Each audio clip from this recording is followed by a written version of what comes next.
I know I was the pilot monitoring on that one, but fog rolled in.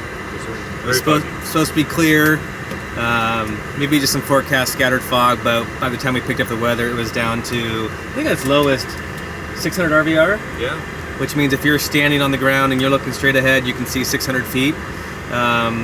This plane, the way it's equipped and the training that we do, we're good down to 400 feet. So we flew this as an auto land A3 approach, which means that we use this heads-up guidance system, and I'm looking out right through there. All the instrumentation that we need is right in that piece of glass there, monitoring the autopilot as it does an auto land, and then once you're on the ground, turn off the autopilot, take over the controls, come to a stop. So I just wanted to show you what this looks like to the pilot as we're flying down final. Right in the middle, that's called your flight guidance cue. That's that small circle. That's telling you where you need to go.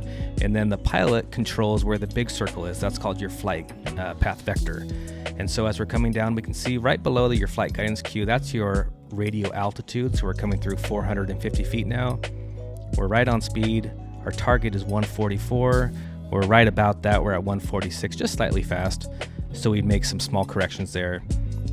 There's the runway edge lights where those are going to be. Now this hybrid approach that we just flew, we can take down to 30 feet.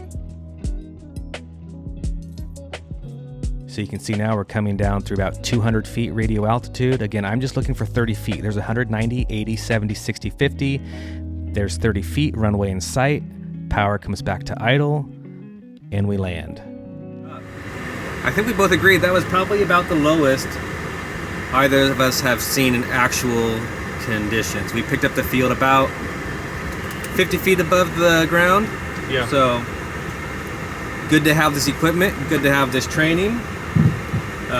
It's exciting, it's fun. I apologize to Brian that I had to do the landing, because when you let a pilot take off, you kind of want to let him land.